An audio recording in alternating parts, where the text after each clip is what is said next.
Uma fintech brasileira ficou 36 horas fora do ar e publicou um post-mortem, e eu acho que é exatamente isso que as empresas devem fazer. O nome dessa empresa é AbacatePay. Dá uma olhada aqui comigo, vou apresentar um pouco para vocês e a gente vai dar uma passada de olho nesse post-mortem, porque eu tenho alguns pontos a falar e eu acho que é interessante compartilhar isso para quem ainda não viu ou para quem está com preguiça de ler. Para quem não conhece, a AbacatePay é uma empresa de processamento de pagamentos brasileira. É basicamente o Stripe brasileiro, tá? E eles estão ficando bem fortes agora. É uma empresa que é criada pelo Daniel e pelo Christopher, principalmente, né? Eu não sei se tem outras pessoas envolvidas, mas eu sei que são esses dois, pessoas que eu acompanho aí no X e que eu recomendo vocês acompanharem também. Inclusive o link da AbacatePay, o link deles e o link do post-mortem, do Twitter deles e o link do post-mortem vai estar na descrição do vídeo também. Mas eu queria dar uma passada aqui por cima para mostrar um pouco para vocês do AbacatePay, que eu acho que é uma ótima opção para quem aí quer usar um gateway de pagamento, beleza? Então aqui a gente tem o post-mortem, tá? A gente vai estar passando aqui por cima de algumas coisas que foram ditas aqui. Antes de começar, para quem não sabe o que é um post-mortem, é basicamente um documento que as empresas elas escrevem, né? Quando algum processo dá errado, no caso deles foi uma migração que eles estavam fazendo para a versão 2 da plataforma deles.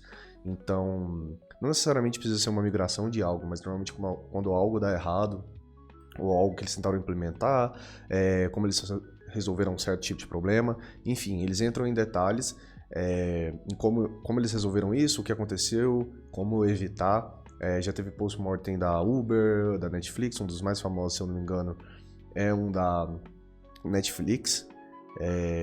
Se eu não me engano que eles trocam o Go pro Rush, eles fazem alguns benchmarks, é bem legal, é bem antigo, eu acho, de 2019. E todos eles valem a pena você ler, tá? Uma coisa que eu queria pontuar, eu já li esse post-mortem antes, e eu queria pontuar assim, eu achei que eles entraram em poucos detalhes, tá? Eles não devem satisfação a ninguém, mas eu achei que podia dar para detalhar um pouco mais sobre os motivos pelo qual eles entraram nesse problema, né? Pelo qual eles tiveram esses problemas. Eles passam por cima aqui, a gente vai ver isso, mas eu acho que podia ter um pouco mais de detalhe, tá? Enfim, tendo isso em vista, vamos ver aqui. Eu não vou ler a risca, porque eu acho que isso aqui vocês podem fazer, mas eu vou passar por cima. Basicamente, o problema que eles tiveram, tá? Foi durante a migração para a versão 2, e o problema foi que, apesar deles serem multi-cloud, eles não eram um verdadeiro multi-cloud, né? Então, parte da infraestrutura deles estava em várias clouds diferentes, o que possibilitavam eles de ter menos latência no mundo todo e zaz, mas quando é para valer mesmo, o core da aplicação não estava no multi-cloud, né? Então, isso aí foi um problema grande para eles, porque eles, na verdade foi isso que derrubou eles, né? Porque ao fazer essa migração para a versão 2, eles tiveram alguns problemas e na hora de tentar contornar esse problema, né, subindo a aplicação em outra cloud, eles tiveram que se virar, né? Eles tiveram que se virar de uma forma aqui um pouco manual, porque a aplicação deles não era verdadeiramente multi-cloud, né? Então, a gente pode ver aqui que teve alguns impactos, né? Disponibilidade do login nos painel, falha do envio do recebimento de pagamentos, basicamente todo o serviço deles estava down e estava inconstante, né? Então eles conseguiam subir, aí algumas pessoas conseguiam acessar, depois caía. Bom, pelo que eles falam aqui, não teve uma perda de dados financeiro, né? Uma inconsistência de dados. Então, provavelmente o que eles querem dizer com isso é que não teve transações perdidas no sentido de que, eventualmente, pessoas não conseguiram fazer o pagamento, certo? Mas que não teve, tipo, problemas com inconsistências, tipo, você fez esse pagamento, aí logo depois o sistema ficou down e não conseguiu confirmar que esse pagamento foi efetivado, e aí o dinheiro saiu da conta da pessoa, mas o pagamento não foi confirmado. Então, tipo, eu acho que é nesse sentido que eles estão falando aqui. E, bom, os comentários estão aí abertos pra gente poder discutir, o que eu acho bem legal, porque o intuito desse post-mortem aqui, de qualquer post-mortem, na verdade, é a gente aprender com ele, né? Então a gente ler, entender o que foi feito de errado e a gente evitar nas nossas próprias aplicações aí para você, principalmente que está querendo desenvolver um sistema de processamento de pagamentos, eu acho que isso aqui é bem interessante, tá? Então aqui eles falam um pouco mais sobre o que aconteceu, certo? Que houve a migração com o objetivo de colocar no ar uma nova versão da plataforma V2, mantendo a versão anterior disponível para rollback, certo? Então o plano, ele existia, tá? Então a gente pode ver aqui que um plano existia de fato, e obviamente uma empresa desse tamanho, eles não iam bobear, eles iam ter um plano em mente, porém, todo plano tem falhas, né? Então, eles prepararam a nova estrutura, a nova infra, prepararam a DNS, né? Eles falam tudo isso aqui, o script para migrar os dados, né? E aí eles falam que apesar de múltiplos testes prévios, surgiram falhas não previstas, né? E durante a execução real da migração, após o corte de acesso do banco de dados, a aplicação das mudanças estruturais, não foi possível restaurar a versão anterior com rapidez. Então, isso é um problema, né? Você não conseguir fazer o rollback para uma versão anterior da plataforma de maneira rápida e fácil, porque é como que durante essa migração, a sua versão 2 já tivesse tomado conta, né, da sua infra, que você não consegue mais dar rollback, né? Ele fala aqui, o principal fator agravante foi a infraestrutura principal de produção não podia ser recriada ou replicada de forma imediata em outro ambiente. Bom, como eu falei, eles não entram muito em detalhes aqui, mas o que eu acho que aconteceu, tá? Toda a infra deles foi feita no ClickOps, né? ClickOps. O que é o ClickOps, né? Eu já tirei esse termo da minha cabeça, eu nem sei se isso existe. Mas basicamente é você fazer uma infra toda na base do clique, né? Você entrar ali no AWS da vida ou no Google Cloud Platform da vida, na Azure, sei lá, e você criar toda a infraestrutura usando aquela interface. O que não tem problema nenhum, funciona perfeitamente.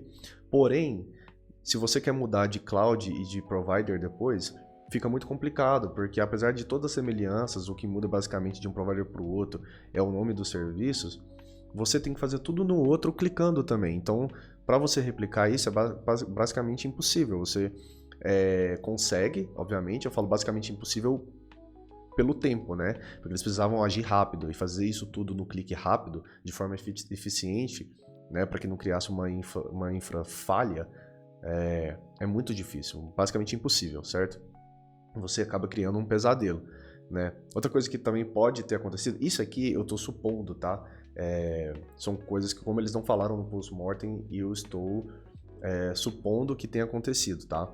E podem ter acontecido coisas completamente diferentes. É até legal a gente discutir isso aqui e deixar em aberto aí nos comentários para vocês poderem dizer o que realmente pode ter acontecido, tá? Um outro cenário que eu vejo que pode ter acontecido dependência de serviços específicos do provider, sabe? Então, às vezes você está numa plataforma usando um serviço muito específico daquela plataforma, tipo o PubSub do Google Cloud, aí você precisa migrar para a Amazon, aí você precisa trocar para aquele serviço da Amazon. Eu não sei, às vezes tem alguma funcionalidade específica de algum provider que eles estavam usando e da forma que estava escrita no código, e para reescrever isso para outra cloud pode ter prejudicado nessa migração, certo? E tem um terceiro cenário que eu consigo enxergar agora, que é credenciais, né? Então, API keys, certificado, token, tudo isso estava no cloud antigo. Pode ter acontecido deles terem ficado sem isso, porque a gente vai ver aqui no post-mortem que eles perdem o acesso, né? Então, vai ter um momento em que eles perdem o acesso administrativo, certo? E eu acho que o fato disso ter acontecido pode ter simplesmente ferrado com o acesso deles a certificados, tokens, etc., API keys, enfim, qualquer uma dessas coisas que eles usem, certo? Então a gente vai ver aqui na linha do tempo que do meio-dia, das meia-noite até as 1h50, estava tudo bem, né? O plano estava indo como esperado, o script tinha rodado, o DNS estava top, eles tinham atualizado e parecia que tinha dado tudo certo, isso aqui já estava redirecionando para a plataforma versão 2, certo? Nas 3 da manhã, a gente vê que tem um primeiro sinal de problema, então é legal que eles colocaram os horários, tá? Mesmo que esses horários provavelmente não são exatamente os horários perfeitos, mas dá pra gente entender e ter uma estimativa de como é que o time agiu e qual foi a velocidade, né, de percepção de cada coisa. Eu imagino que apesar de não estar certo, esteja aproximado, né? Então eu acredito nisso. Então às 3 horas da manhã, eles viram que teve um crescimento anormal do uso de disco, né? E aí, perda de resposta da aplicação. Beleza. Eles expandiram para poder dar tempo deles poderem, né, eles expandem o volume para poder dar tempo deles investigarem qual que era esse bug. E das 6h35, né, daqui para frente, até as 9h15, a gente vê que tem um caos, né? Tipo assim, a VM não responde, né? Eles tentam criar uma nova VM e também falha, né? Então a VM não responde, tem falha na VM que eles tentam criar, eles perdem o acesso administrativo, e aí o provedor deles começa a ser gargalo. E a primeira coisa que eles pensam é, vamos trocar de provedor, certo? Isso aqui já tínhamos passado 9 horas de downtime, né? Aí beleza, aí às 4h30, de novo, tudo começa a cair, as VMs todas começam a falhar, né? Eles tentam provisionar VMs de novo, certo? E aí no outro dia, no dia 17, eles decidem abandonar o barco, largar aquele cloud e subir tudo do zero num novo provedor. Aí você imagina o trabalho, né? Porque se for uma daquelas hipóteses que eu falei, se a infra deles foi toda feita no ClickOps, né? Eles vão ter que subir tudo de novo de maneira totalmente manual no provedor novo, né? E aí eles, beleza, sobem no novo provedor de cloud, eles tinham perdido acesso naquele. E aí enfim, 12h15, a infraestrutura apresenta. E aí, enfim, 12h15, a estrutura apresenta estabilidade funcional, né? Fica estável, o DNS. E aí, 12h15, a infraestrutura parece que estabiliza, né? Eles veem que a latência está um pouco elevada. E aí eles percebem que o DNS estava sem proxy, né? Então, eles percebem que o DNS estava sem proxy. Beleza. Aí, o que resulta, né? Em tráfego malicioso, eles ativam novamente e aí dá a estabilidade, né? Ficam estáveis normalmente, né? E eles entram com suporte e o atendimento ao cliente. Cara, assim, eu achei legal o jeito como eles abordaram isso aqui. Eu achei que faltou um pouco mais de detalhe quanto ao que realmente foi feito, né? Em questão de qual foi realmente o erro, né? Onde que é o cerne desse erro aí? Se era realmente falta de conhecimento técnico em termos de DevOps, ou foi algum bug, ou... Cara, tem infinitas possibilidades, eu levantei algumas aqui. Mas eu acho que faltou um pouco desse detalhamento aqui, até pra gente poder prestar mais atenção, né? Eu sei que as stacks que eles usam é ban com next, então, pô, sei lá, pode ter sido algum memory leak do ban, eu não sei. Existem infinitas coisas que podem ter acontecido. Talvez eles não colocaram porque eles não têm certeza ainda exatamente do que foi, mas se uma hora eles descobrirem, o que eu acho que é essencial, eles deveriam postar uma versão 2 desse post-mortem para a gente poder ter esses insights, certo? Então, assim, lições que eu consigo levar disso aqui é que se você for ter um sistema multi-cloud, que ele seja um multi-cloud verdadeiro, tá? E não um multi-cloud fechado. Porque você ter serviços em clouds diferentes não significa que você é multi-cloud e é failover real, entendeu?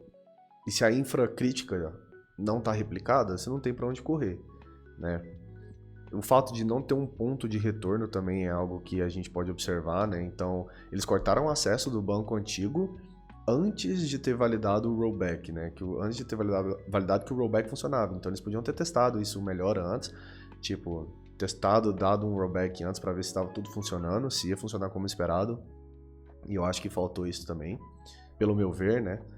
E o monitoramento que falhou, né? Então, você vê que tem um momento que a infra cai e ninguém é avisado, né? Eles não são avisados, né? Eu acho que tá em algum lugar aqui. Então, às 6 da manhã, depois de 6 horas tentando, eles viram que a infra principal estava fora do ar. E sem alerta. Então, tipo assim, cadê a observabilidade desse sistema, entendeu? Pode ser que eles tinham e alguma coisa muito estranha aconteceu e nada foi alertado.